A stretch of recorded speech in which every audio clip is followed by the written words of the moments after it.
Ciao, sono Giulia e vi do il benvenuto nel quinto episodio dei vlog del mio viaggio in Giappone.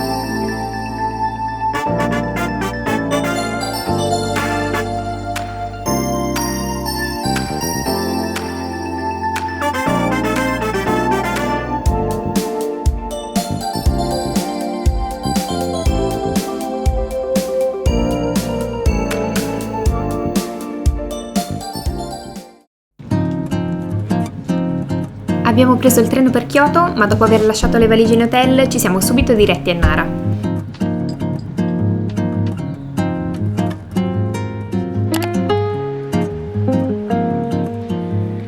Pranzo più deludente della vacanza. Puoi dirlo a voce alta, tanto nessuno. Il pranzo più della vacanza. Tutto di dubbia estrazione, salvo solamente lo spaghettino. Dopo un pranzo discutibile siamo stati in un negozio dove preparavano i mochi.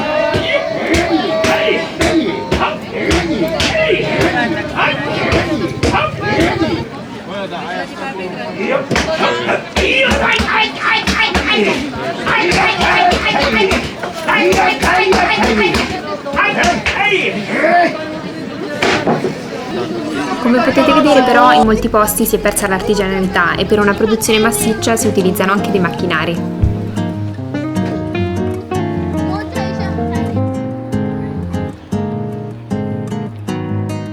Ci siamo poi incamminati verso il parco principale.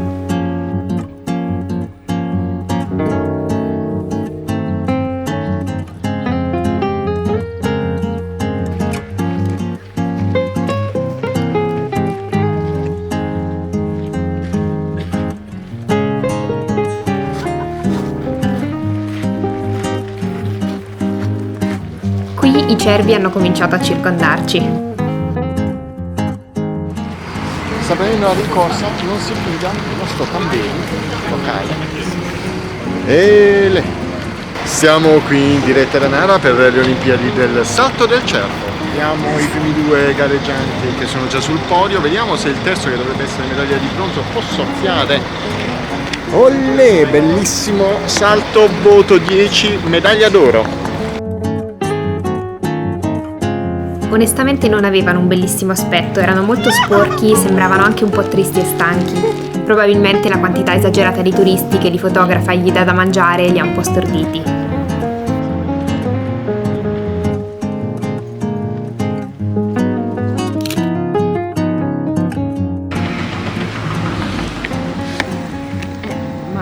Okina, dai! Adesso andiamo dal Buddha, ma dobbiamo stare attenti perché è molto pericoloso. Okinatai è diventato un po' il meme del viaggio, perché c'era una bambina che urlava a questo cervo mezzo addormentato e continuava a dire Okinatai, anche se credo volesse dire Okinasai, ovvero svegliati.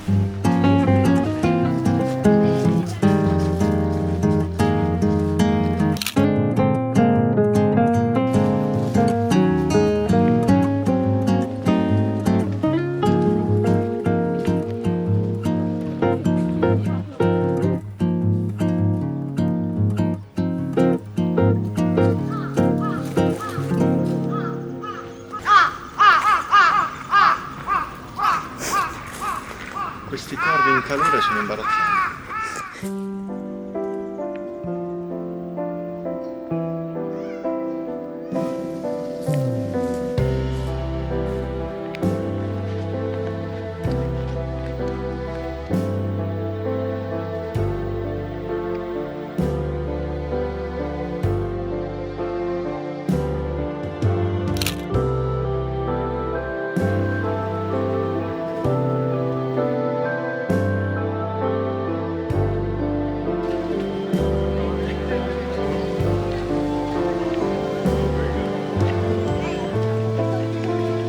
Aia. No! Passando per lo Yoshikien Garden siamo poi arrivati al tempio Todaiji, la struttura in legno più grande al mondo. Ospita infatti una grandissima statua del Buddha alta quasi 15 metri.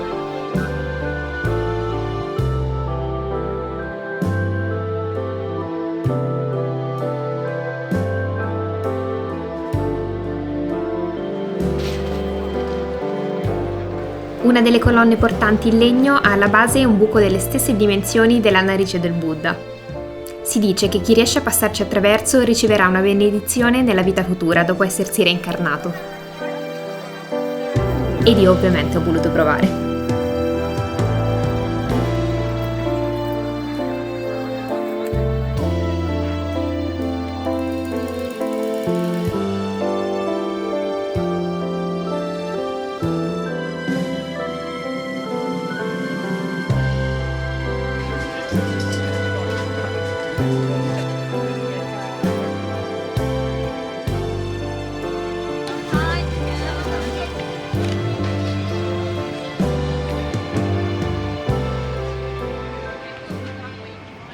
Siamo ad Osaka. Fine! Abbiamo concluso la serata ad Osaka tra i quartieri di Namba e Dotonbori.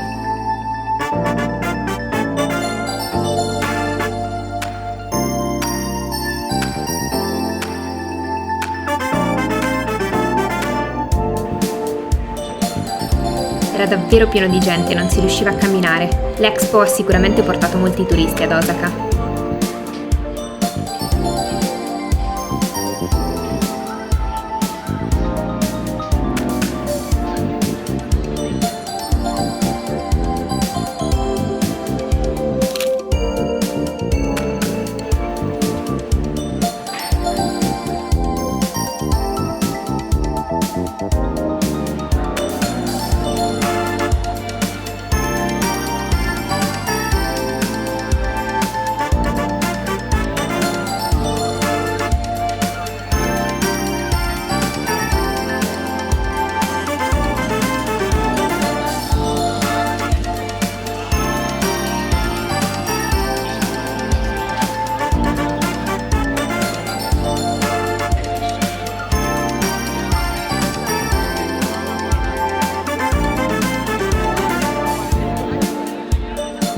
E poi siamo tornati in hotel a Kyoto. Il giorno dopo abbiamo preso il treno per la stazione di Arashiyama, ma non stavamo andando alla famosa foresta di bambù. Abbiamo cominciato una piacevole camminata verso il tempio Gyoji. Lo abbiamo scelto come alternativa al Kokedera, il famoso tempio del muschio. Immaginavamo che sarebbe stato pieno di turisti, quindi abbiamo scelto questo tempio meno conosciuto, dove si paga una piccola quota per entrare.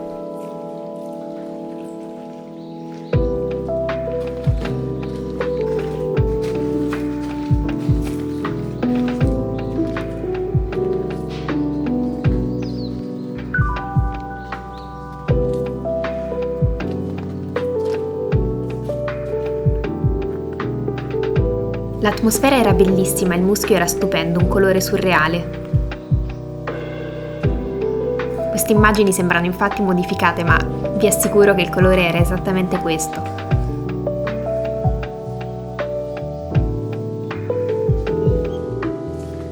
E come potete vedere si prendono molto cura di questo muschio.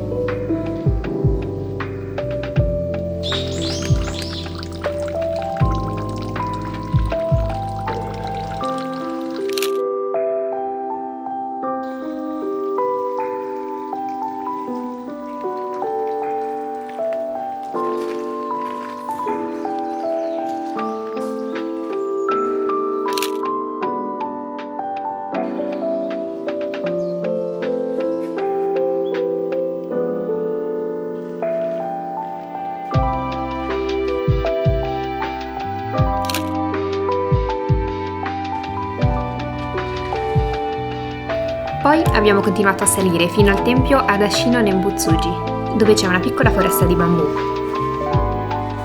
Questa era invece un'alternativa ad Arashiyama e proprio come avevamo letto online c'erano pochissime persone, quindi siamo riusciti ad apprezzarlo con calma.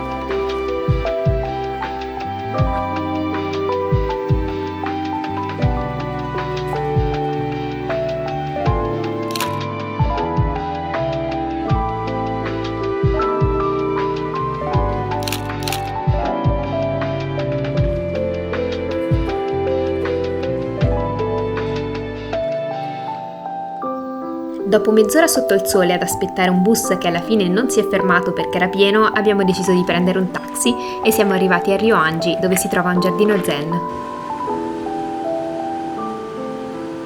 Buongiorno da una assolata Kyoto, finalmente è primavera, quasi estate.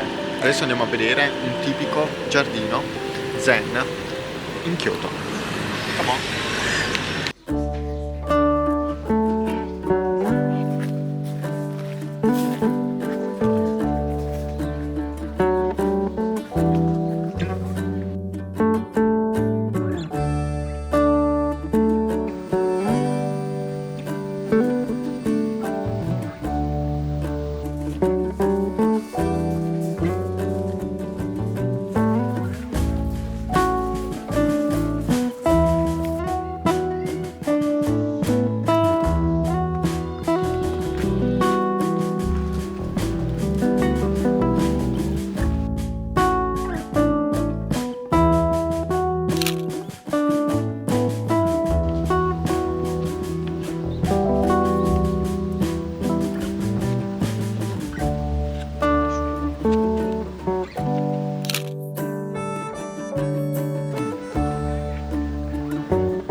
Ormai esperti di mezzi pubblici a Kyoto, ci siamo diretti al Ginkakuji, conosciuto anche come il padiglione d'argento.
Da lì è poi cominciato il percorso del filosofo, che dovrebbe durare circa mezz'ora.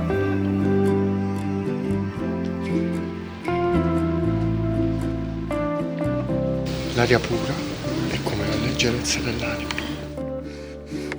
Basta, è finita. Dal sentiero del filosofo è tutto. Una leggerezza, una voglia di esistere. Non si può spiegare.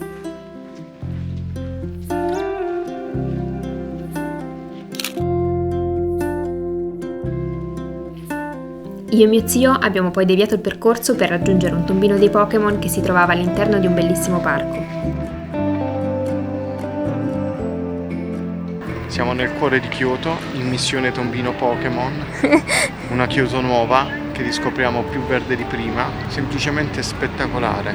Dopo una passeggiata del filosofo mi sento un greco in terra giapponese.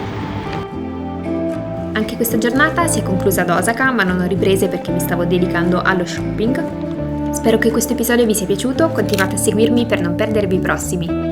Ciao!